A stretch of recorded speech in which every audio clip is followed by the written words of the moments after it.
तो ये कहानी है 5 दोस्तों के एक ग्रुप की जो वुड्स प्लेस नाम की जगह पर घूमने के लिए जाते हैं, पर उन्हें इस बात का अंदाजा नहीं होता कि जहां पर वो सब जा रहे हैं वहां एक ऐसा प्रोजेक्ट चल रहा है जिसमें उन सब की जान लेने की कोशिश की जाएगी।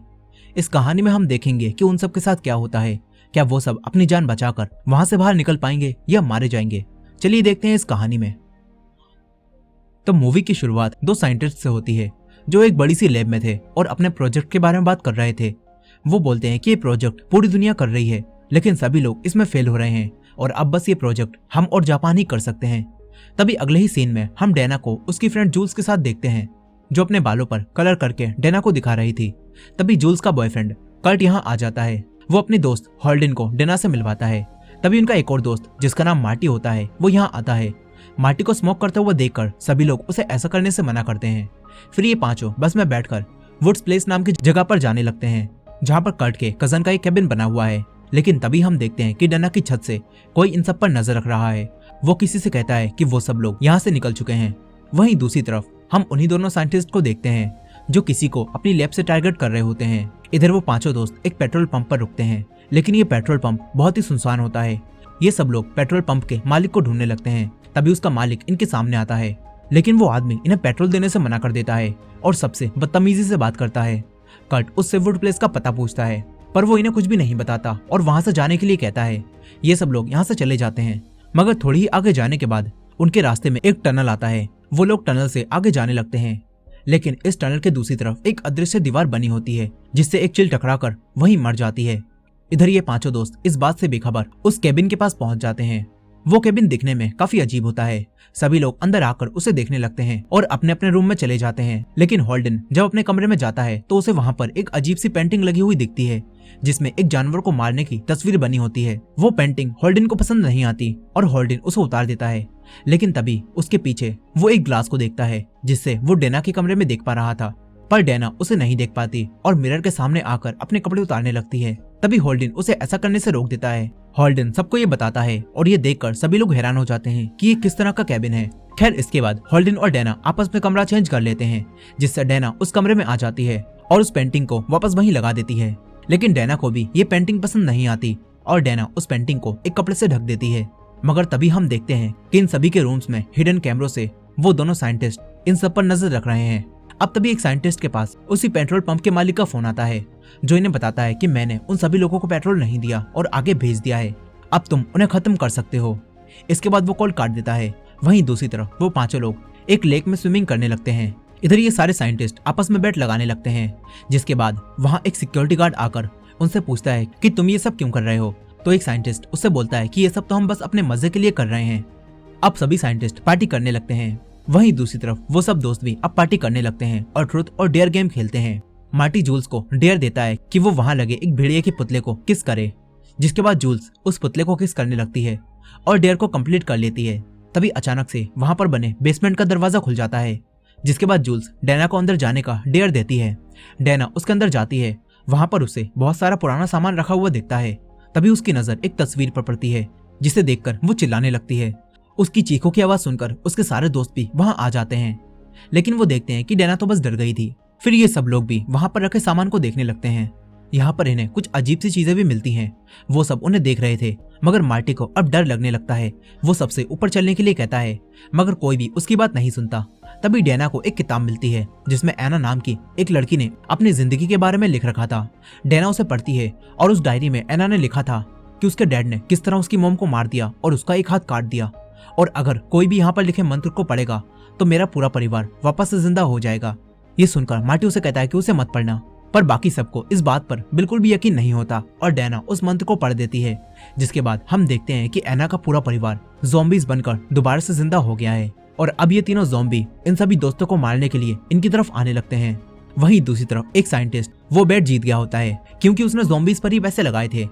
इसी दौरान हमें बोर्ड को दिखाया जाता है जिस पर ज़ॉम्बीज के अलावा भी कई तरह के मॉन्स्टर्स के नाम लिखे होते हैं, जिसका मतलब है कि डैना और उसके दोस्त दूसरे सामान को छूकर उनकी मदद से दूसरे और भी खतरनाक मॉन्स्टर्स को यहाँ बुला सकते थे।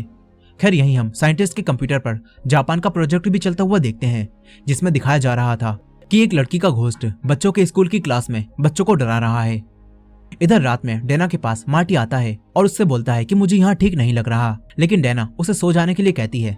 फिर डैना होल्डन के साथ बैठकर एना की वही डायरी दोबारा से पढ़ने लगती है। वहीं दूसरी तरफ जूल्स और कर्ट बाहर जंगल में घूमने जाते हैं और वहीं रोमांस करने लगते हैं।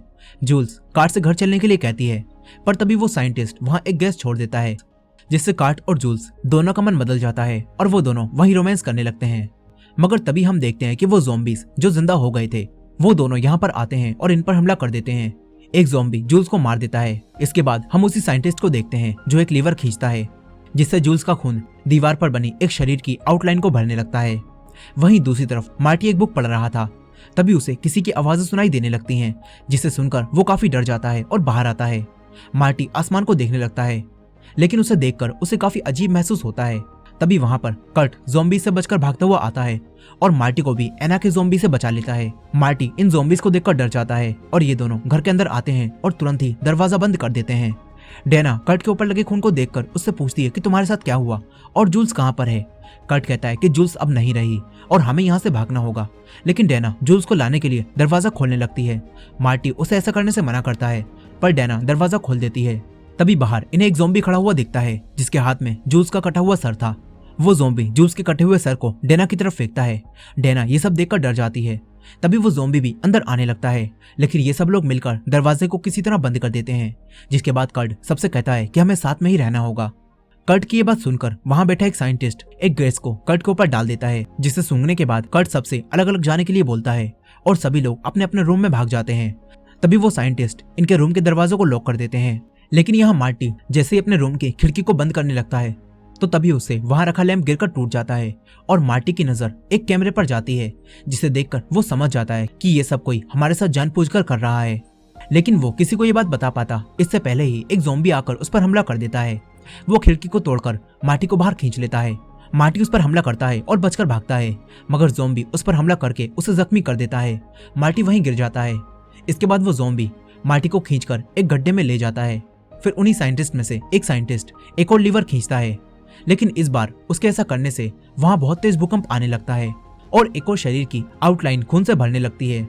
वहीं दूसरी तरफ डैना पर भी एक ज़ॉम्बी हमला कर देता है, लेकिन होल्डन उसी मिरर वाली वॉल को तोड़कर डैना को अपने रूम में आने के लिए कहता है। डैना तुरंत ही उस रूम में चली जाती है। ये दोनों उस वॉल को ब्लॉक कर देते हैं। तभी डैना को बेसमेंट में जाने का एक रास्ता दिखता है।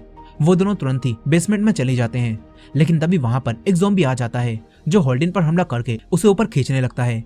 लेकिन डैना होल्डन को नीचे खींच लेती है और उस ज़ॉम्बी पर चाकू से हमला करती है। डैना उस ज़ॉम्बी का काम तमाम कर देती है। तभी यहाँ कर्ट आता है और इनसे कहता है कि चलो जल्दी। डैना और होल्डन वहां से भागने लगते हैं। ये तीनों बाहर निकल जाते हैं और अपनी बस में बैठकर यहाँ से निकलने लगते हैं। इसके बाद हमें जापान के उसी प्रोजेक्ट को दिखाया जाता है, जिसमें एक भूत बनी लड़की स्कूल के बच्चों को मारना चाहती थी, लेकिन वो सारे बच्चे मिलकर एक रिचुअल करते हैं और इस घोस्ट को एक मेंढक बना देते हैं, जिससे वो सब बच्चे बच जाते हैं और इनका प्रोजेक्ट कंप्लीट भी हो जाता है।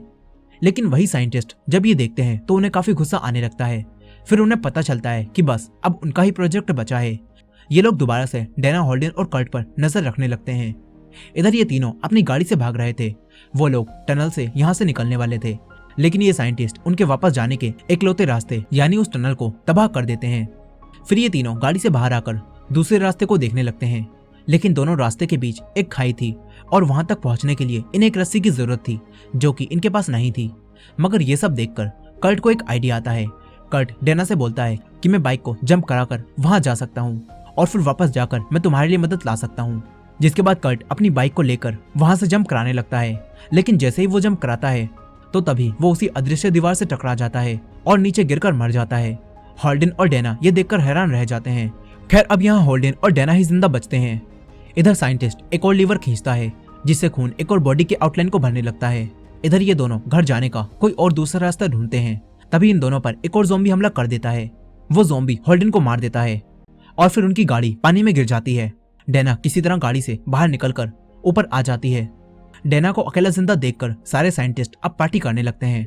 फिर एक ज़ॉम्बी डैना के पास आ जाता है और उसे मारने लगता है। तभी साइंटिस्ट के पास एक कॉल आती है, जिसमें दूसरी तरफ से कोई इनसे बोलता है कि अभी कोई और भी जिंदा है। तभी हमें मार्टी को दिखाया जाता है, जो अभी भी जिंदा था। मार्टी डैना की मदद करता है और वो दोनों उस ज़ॉम्बी को मारकर यहाँ से भागने लगते हैं। मार्टी डैना को उसी गड्ढे में लेकर आता है जहाँ पर वो ज़ॉम्बी उसे खींचकर लाया था। यहाँ मार्टी ने उस ज़ॉम्बी को पहले ही मार दिया होता है। मार्टी अब डैना को बताता है कि ये सब एक प्रोग्राम का हिस्सा है जिसे रोकने के लिए शायद हमें यहाँ से नीचे जाना चाहिए। इसके बाद ये दोनों वहां बने एलिवेटर से नीचे जाने लगते हैं, लेकिन नीचे जाते समय इन्हें रास्ते में बहुत सारे ग्लासेस के अंदर तरह तरह के मॉन्स्टर्स दिखते हैं, जिन्हें देखकर वो दोनों काफी डर जाते हैं। तभी उनके हाथों में डैना वही सारी चीजें देखती है जो इन्होंने सबसे पहले बेसमेंट में रखी हुई देखी थी। डैना समझ जाती है कि जो लोग भी ये सब कर रहे हैं उन्होंने जानबूझकर वो सारी चीजें वहां रखी थी और हमने उनमें से खुद चुना है कि हम किन के हाथों मारना चाहते हैं। डैना को ये सब देखकर काफी गुस्सा आता है। तभी हम देखते हैं कि डैना और मार्टी अब कैद हो चुके हैं और उनके साथ अलग अलग तरह के मॉन्स्टर्स भी कैद हैं। अब तभी वो साइंटिस्ट अपने एक सिक्योरिटी गार्ड को डैना और मार्टी को मारने के लिए भेजता है, लेकिन मार्टी और डैना दोनों मिलकर उसे ही मार देते हैं। वो लोग वहां से बाहर निकल जाते हैं और लैब में आ जाते हैं, लेकिन तभी इन्हें मारने के लिए और भी गार्ड्स यहाँ पर आने लगते हैं। मगर तभी डैना उन्हीं मॉन्स्टर्स को आजाद कर देती है, जिससे वो मॉन्स्टर्स आजाद होकर सभी गार्ड्स पर हमला कर देते हैं और उन्हें मार देते हैं। वो सारे मॉन्स्टर्स पूरी लैब में तबाही मचाने लगते हैं। मार्टी और डैना वहां से भागने लगते हैं। वहीं दूसरी तरफ एक मॉन्स्टर्स उन दोनों साइंटिस्ट के केबिन में पहुंच जाता है। वो दोनों साइंटिस्ट एक सीक्रेट रास्ते से यहाँ से भागने की कोशिश करते हैं, लेकिन एक साइंटिस्ट को एक मॉन्स्टर आकर मार देता है। दूसरा साइंटिस्ट ये देखकर वहां से भाग जाता है, लेकिन वो डैना के सामने आ जाता है और डैना उसे चाकू से मार देती है। मगर मरते मरते भी वो साइंटिस्ट डैना से कहता है कि मार्टी को मार दो। तभी मार्टी उस साइंटिस्ट की गन डैना को उठाकर देता है और फिर वो दोनों यहाँ से भागने लगते हैं। ये दोनों भागते हुए उसी जगह पर पहुंच जाते हैं जहाँ पर वही शरीर की आउटलाइन बनी हुई थी। ये दोनों इस जगह को देखने लगते हैं। डैना देखती है कि यहाँ पर 5 लोगों के शरीर बने हुए हैं। डैना समझ जाती है कि यहाँ एक तरह का रिचुअल चल रहा था और वो 5 उसी रिचुअल का पार्ट थे। अब इसके बाद यहाँ पर एक औरत आती है जो मार्टी और डैना को बताती है कि हम हर साल ऐसे ही 5 लोगों को मारते हैं और उनकी बलि डेविल को देते हैं, जिससे वो डेविल हमें जीने देते हैं। वो औरत इन दोनों को नीचे का हिस्सा दिखाती है जहाँ पर से किसी की आवाज आ रही होती है।